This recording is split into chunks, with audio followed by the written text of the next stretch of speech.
Trump has run into serious judicial scrutiny, and the aftershocks could reshape the global trade equations. My colleague Hina has exclusively spoken to the top American economists. Have a look. The Supreme Court of the United States of America struck down President Trump's tariffs under IPA. Almost immediately, he invoked Section 122 of the 1974 Trade Act to impose a new temporary 10% global tariff effective Tuesday. Do you see this as a last-ditch effort by Donald Trump to, in a way, justify his tariffs and defend his unilateral decisions? Trump displays a profound ignorance of both economics and the law when it comes to trade. And of course, the Emergency Powers Act that he used to invoke the reciprocal tariffs was struck down by the Supreme Court. I'm surprised the court waited so long before they struck it down, because it was blatantly illegal. Now, he's moving, as you say, to Section 122 and trying to impose an across-the-board tariff. The one thing that won't solve is what to do about the monies that were collected illegally under the reciprocal tariff acts that he put in the first place. So he's created a tremendous mess, because it looks to me like that money was basically raised initially with tariffs illegally, so it'll have to be paid back.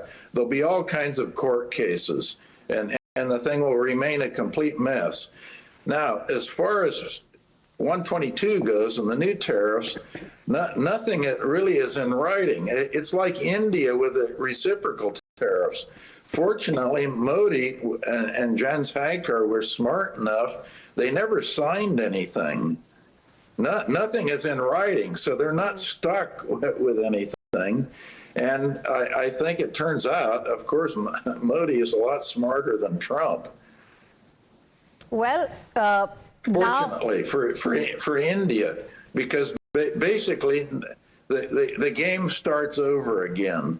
Okay. And Professor Steve, you've raised a couple of very important points. First, you're saying that it displays his ignorance of law and trade, but he is the President of the United States of America, the most powerful politician in the entire world right now. But what we saw in the last few hours is quite shocking, because here in India, we thought after both the countries managed to agree on some kind of a trade deal, we thought perhaps we are now going to see some sort of certainty.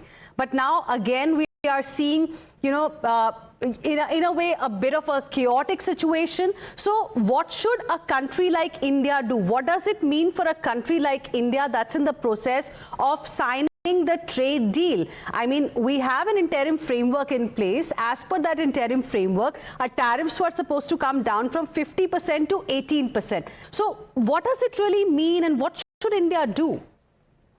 Well, you should keep following Modi, because Modi seems to be a lot smarter than Trump on this. Instead of having, number one, nothing was ever signed by India. There wasn't a deal. Deals occur when something is written on a piece of paper and people sign it. And nothing was written on a piece of paper and nothing was signed by Modi yet, fortunately. And now, instead of this headline number of 18%, by waiting and playing hardball, as Modi has done, it looks like the number is not going to be 18%, it's going to be 10%. So that looks to me like Modi got a pretty good deal, actually.